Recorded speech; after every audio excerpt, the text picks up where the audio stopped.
जी हाँ, बिल्कुल ये बात सच है कि बैंक में रखा पैसा आप लोगों का लगातार घट रहा है, कम हो रहा है। देखिए सवाल है कि ऐसा कैसे हो सकता है, क्योंकि हम जो पैसा बैंक में रखते हैं वो तो लगातार बढ़ रहा होता है। हमने पिछले साल अगर 1000 रुपए रखे, इस साल वो लगभग 1100 रुपए हो चुके हैं। पिछले साल अगर हमने 1 लाख रुपए रखे तो 2-3 साल के बाद वो 1.5 लाख रुपए में कन्वर्ट हो जाएंगे। लेकिन मैं फिर भी आप लोगों से ये बात कह रहा हूं कि बैंक में रखा हुआ आपका पैसा लगातार घट रहा होता है। ये बहुत इकोनॉमिक्स का एक बेसिक कॉन्सेप्ट तो है ही, लेकिन इसके बारे में जब तक आप अवेयर नहीं होते तब तक ये बात आपको समझ में नहीं आती। इसीलिए इकोनॉमिक्स बहुत इंपॉर्टेंट है। एक रियलिस्टिक अप्रोच के साथ अगर आपने इसको पढ़ लिया ना, बहुत इंटरेस्टिंग भी है। और लगभग ये बात कैसे प्रूफ होती है मैं आपको बताता हूं, लेकिन इसके लिए आपको एक काम करना है। आपको यहां पर 2-3 टर्मिनोलॉजी के बारे में पता होना चाहिए, और वो 2-3 टर्मिनोलॉजी क्या है समझिएगा ध्यान से। जैसे कि एक टर्मिनोलॉजी आती है जिसका नाम है एब्सोल्यूट वैल्यू। देखिए एब्सोल्यूट वैल्यू का मतलब ये होता है कि हमारे पास जो भी पैसा है वो उसकी एब्सोल्यूट वे में अगर देखा जाए तो वो इंक्रीज करता है या डिक्रीज करता है। फॉर एग्जांपल मैंने कहा कि जब आप बैंक में कोई भी पैसा डिपॉजिट करते हैं तो बैंक आपको इंटरेस्ट प्रोवाइड करता है, यानी कि वो आपको ब्याज देता है। और सामान्य तौर पर देश के हर एक नागरिक का, और स्पेशली अगर मैं बात कर रहा हूं जनधन योजना के बाद जो मोदी जी ने 2014 में शुरू की थी, उसके बाद लगभग हर एक इंसान का बैंक में अकाउंट ओपन हो चुका है। और देश की मोस्ट ऑफ द पॉपुलेशन का जो अकाउंट है बैंक में वो आपका सेविंग अकाउंट है, यानी कि बचत खाता है। और इस सेविंग अकाउंट बचत खाते में, क्योंकि जनधन योजना अकाउंट भी तो लगभग इसी प्रकार का अकाउंट जिस पर हमें बैंक वाले लगभग 3% के आसपास, या फिर कुछ बैंक वाले थोड़ा सा ज्यादा 4% तक का इंटरेस्ट प्रोवाइड करते, नहीं 1 साल का ब्याज दर इतना मिलता है। और इस आधार पर अगर आप देखें तो अगर आपने 1000 रुपए जमा किए तो वो 1000 रुपए 1 साल के बाद अगर आप एज्यूम कर लेते हैं कि 4% का भी इंटरेस्ट मिल रहा है, 4% का भी ब्याज मिल रहा है, तो ये 1 साल के बाद हो जाता है 1040 रुपए। यानी एब्सोल्यूट वे में तो आप देखेंगे कि सर ये इंक्रीज कर गया, लेकिन दूसरी तरफ आपको ये बात याद रखनी होगी कि हमारे साथ साथ लगातार हम ये कहते हैं कि एक इन्फ्लेशन रेट होती है जो मुद्रास्फीति दर कहलाती है।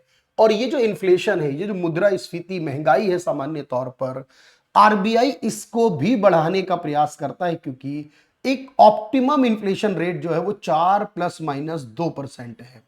और जनरली मैं बात करूं आरबीआई का टारगेट जो रहता है इन्फ्लेशन को लेकर वो 5 से 6% रहता है। तो जनरली अगर आप देखें तो ये 5 से 6% का इन्फ्लेशन रेट जो है वो हर साल इंक्रीज होता है। इसका सीधा सेंस ये हुआ कि जो चीज आज से 1 साल पहले 100 रुपए की थी वो 1 साल बाद सामान्य तौर पर 105 या 106 रुपए की हो जाएगी। अब कहेंगे जी बिल्कुल ये बात सच है, इसमें कोई डाउट नहीं, हम बैंक में पैसा रखते हैं उस पर हमें ब्याज मिल रहा होता है। ये बात मैं शेयर के केस में भी कह सकता हूं, ये बात मैं किसी और पॉइंट ऑफ व्यू से भी कह सकता हूं, लेकिन सबसे इंपॉर्टेंट है बैंक की बात करना, क्योंकि उसमें हर कोई इन्वॉल्व है देश में।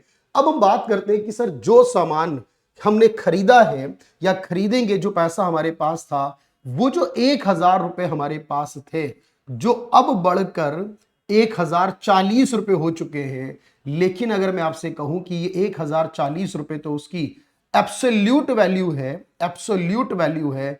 लेकिन अगर आप देखिए क्योंकि 6% की महंगाई भी बढ़ी है, मैं 6% की महंगाई को भी एज्यूम करूं तो इसमें से अगर मैं 6% रिड्यूस करूं तो ये पैसा आप लोगों के पास है तो 1040 रुपए, लेकिन वास्तव में ये आपके 980 रुपए की ही वैल्यू को शो कर रहे हैं। क्योंकि पिछले साल की तुलना करें तो 6% महंगाई बढ़ गई, तो रियल वैल्यू तो 980 रुपए ही है, और एब्सोल्यूट वैल्यू जो है वो 1040 रुपए है।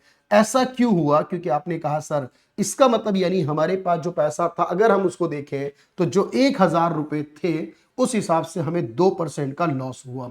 ये 2% का जो लॉस हुआ है इसका सेंस ये निकल कर आता है कि 2% की जो वैल्यू हमारी गिर गई वो इसलिए क्योंकि हमारा जो फॉर्मूला है रियल वैल्यू कैलकुलेट करने का वो है एब्सोल्यूट या नॉमिनल, यानी जो भी हम कैलकुलेशन कर रहे होते उसे हम एब्सोल्यूट या नॉमिनल। तो बैंक हमें नॉमिनल इंटरेस्ट दे रहे, इसमें तो हमें कोई डाउट ही नहीं था। लेकिन जब हमने इसमें से इन्फ्लेशन को माइनस किया, यानी जो देश की महंगाई है उसको माइनस किया, तो आपने देखा कि सर यहां नॉमिनल इंटरेस्ट मिल रहा है 4%, महंगाई हमने बताई है 6% जनरली होती है, तो इस हिसाब से जो रियल वैल्यू है वो माइनस का 2% है।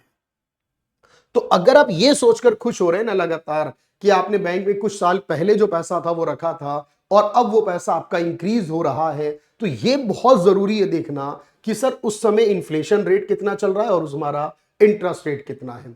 क्योंकि यहां पर एक बात समझ लो कि अगर मेरा इंटरेस्ट रेट इन्फ्लेशन रेट से ज्यादा मिल रहा है मुझे, तो मैं कहीं ना कहीं प्रॉफिट में हूं, मेरे पैसे की वैल्यू, रियल वैल्यू भी बढ़ेगी। लेकिन अगर मुझे इंटरेस्ट तो मिल रहा है नो डाउट, लेकिन वो इंटरेस्ट रेट इतना कम है कि वो इन्फ्लेशन को बीट नहीं कर पाए, यानी इन्फ्लेशन से ज्यादा ना हो, उससे कम ही रहे, तो मैं एक्चुअल में पैसा बढ़ने के बावजूद भी लॉस में हूं।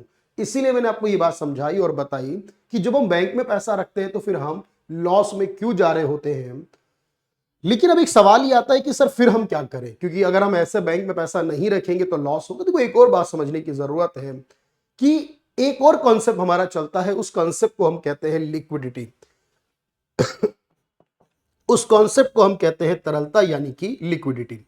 देखो हमें अपने जीवन को पूरा करने के लिए बहुत सारे पैसे की जरूरत पड़ती है और उसकी लिक्विडिटी होनी चाहिए। लिक्विडिटी का सेंस ये कहता है, मान लीजिए आपने जो भी पैसा है इस बात को सोचकर कि बैंक में रखा तो लॉस हो रहा है, इसलिए प्रॉपर्टी में इन्वेस्ट कर दिया। तो आप सोचिए जब आपको रिक्वायर्ड होगा पैसा, उस समय उस प्रॉपर्टी को सेल करना, बेचना कितना मुश्किल होगा। क्योंकि जो प्रॉपर्टी वगैरह होती है उसकी लिक्विडिटी यानी उसकी तरलता, उसको कैश में कन्वर्जन करने की जो पावर है वो बेहद कम होती है। अब इसलिए आपको यहां पर याद रखना है कि हमारी जो कैश होता है उसकी लिक्विडिटी सबसे ज्यादा होती है जो बैंक में होता है। उसके बाद हम कुछ पैसे को गोल्ड में रखते हैं, उसकी लिक्विडिटी उससे थोड़ी कम होती है। इन्वेस्टमेंट करते हैं और सबसे लास्ट में हम उसे प्रॉपर्टी, जमीन या फ्लैट वगैरह में इसको लगाते हैं। वो इसीलिए कि वहां पर, अब ध्यान रखिएगा, जहां प्रॉपर्टी में लगाएंगे वहां इंटरेस्ट रेट यानी बेनिफिट सबसे ज्यादा होगा, लेकिन वहां की लिक्विडिटी सबसे कम होगी। जब आप कैश में पैसे को रखेंगे अपने पास, तो क्योंकि उसकी लिक्विडिटी बहुत ज्यादा है लेकिन उसका बेनिफिट सबसे कम होगा।